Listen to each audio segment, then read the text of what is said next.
Okay, hello, my friends. It is Friday, May 17th, 2024, and these are the three big stories for today. So, yesterday I was talking about this, where Anthony Blinken was talking about something that seemed to signal a change in policy. Just listen to what he has to say, and then we'll talk about it. Encouraged or enabled strikes outside of Ukraine, but ultimately, Ukraine has to make decisions for itself about how it's going to conduct this war. A war it's conducting in defense of its freedom, of its sovereignty. Okay, so he said ultimately Ukraine has to decide. And then this I saw today, and I was like, oh, okay, apparently they're walking that back. The U.S. insists that Ukraine must not use American supplied weapons to strike inside Russia, focusing instead on reclaiming its own sovereign territory, a Pentagon official says. But that makes defending Kharkiv, very difficult because the Russian border is extremely close. Zelensky says that Ukraine's use of Western weapons on Russian territory would be defense, not offense. So it's defensive, and I get that, if he's using it to push the Russians back. If he's trying to reclaim or claim for the first time Russian territory, that's offensive. That's different. Okay, I don't think there should be any prohibitions from the partners because it's not about the offensive of the Ukraine army using Western weapons on the territory of Russia. This is protection, Zelensky said at a meeting with journalists. And I think he's right. I understand why the U.S. has the position that they have. I disagree with it, but I understand it. Okay, next story. So we talked about Prime Minister Robert Fico. Greg Terry called it FICO. I called it Fico. We were both wrong. It's actually Fico or Fica or something along those lines. Apparently, Slovak listeners have been working at correcting me. I mispronounce names in multiple languages, and I'm an equal opportunity mispronouncer, so please forgive me. Robert Fico is, I think, how I am supposed to be saying it. And I talked about that here in What Happened to Robert Fico.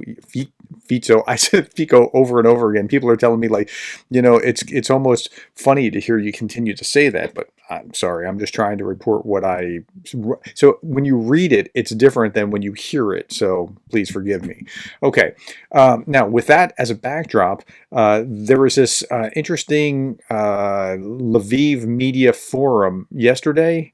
And this gentleman, he is a head of the Frontier Institute, Ukrainian Catholic University lecturer, who said this, and I think he's right about why society, particularly in the West, is like it is. It doesn't describe Russia at all, but it describes some of the dynamics in Western society. Extremist movements on the rise in countries where the church has lost its influence, as a demand for moral questions didn't disappear, but the institution that dealt with them was marginalized. And so there are other scholars that are talking about this exact same thing, that when the church has lost its influence, that community has shifted now to politics, and the moral questions are there and they're answered in a different way. And we're in a more postmodern kind of state, and we don't know our up or down of what is true anymore. Popular media that care about ratings have responded where they have no competence, because it's not up to a political populist and a news editor to say what's right and wrong. It's a philosophical discussion, and we've lost our bearings. Well, not I mean, I still subscribe to a code of morality that I believe will serve us very well, but a lot of people can't tell how can you say that that's true? How can you say I'm wrong? Okay, anyway, well, I'm digressing here. We might have ended up in a deeper crisis than we think because we have allowed medias to become politicized, and I think that's happening. Not only is the political sphere metastasizing, but now you see media kind of doing that kind of thing as well. And so there's no better example of this than like in the United States. On the left, this should be reversed. On the left, AOC, and on the right, MTG, the progressive and the populist, and they are the metastasized influences within society. Okay, let's shift gears again. I said this morning this would be my last about Jake Broe, but I wanted to point out something that he said here, because I said this the other day. I think this is true. I think what Jake has done is activate people that have never given to these kind of campaigns before, and that's actually a really beautiful thing. So I think it was 3 days ago I said, like, some people are criticizing this. Don't criticize it. This is a beautiful thing that more donations are going to Ukraine. And okay, let's just hear what he has to say. And you guys crushed it. I mean, I went numb on Tuesday, and every time I hit refresh, like I can even hit refresh again, and it's currently at $954,000.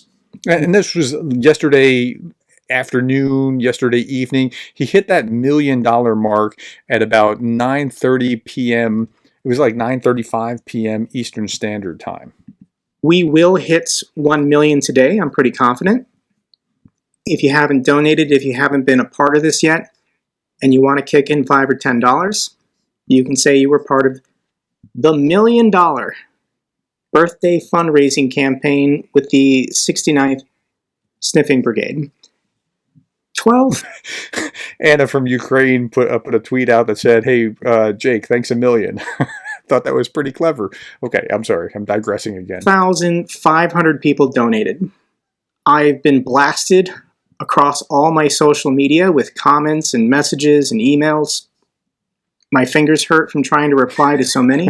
But I'm just incredibly moved, incredibly touched. So many people are telling me this is their first time ever donating.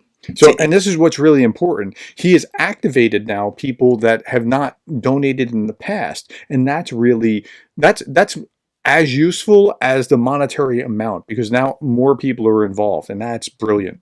Anything to support Ukraine.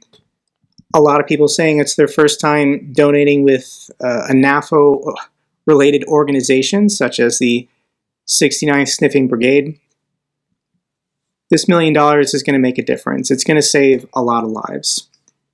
So I've got another unit video. It really will, and this has been just such a brilliant thing to watch. It's been such great news in light of a very heavy, otherwise somewhat dark few weeks. Okay, and so this is where I last saw this. It was at 1,072 earlier today. Let's see where we are now.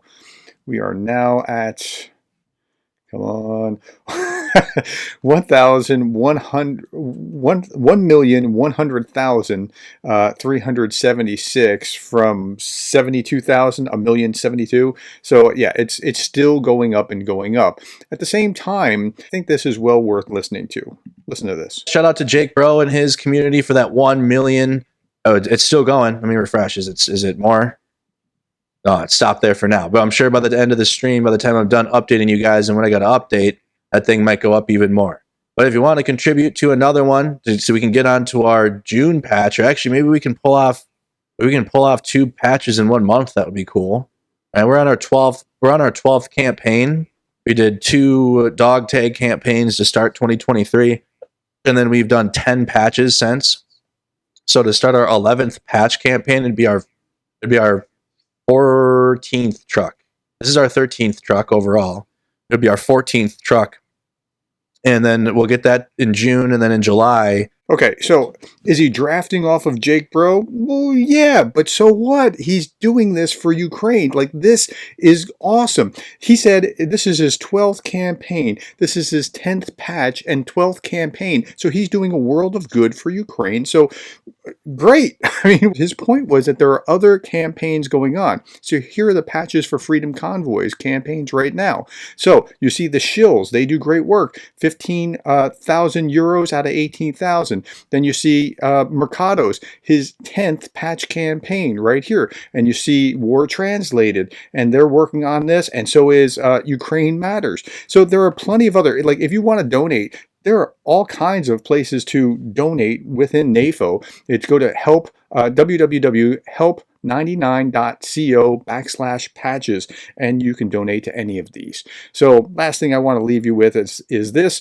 Darth Putin, you keep saying that Russia can't shoot down, and I'm not going to pause that before it booms. You keep saying that Russia can't shoot down Ukraine's drones, but this drone won't be blowing up any more oil facilities. I remain a master strategist. All right. Thank you, my friends. Thank you for the likes, the shares, the subscribes, and thank you for being the kind of person that cares about Ukraine. Muga.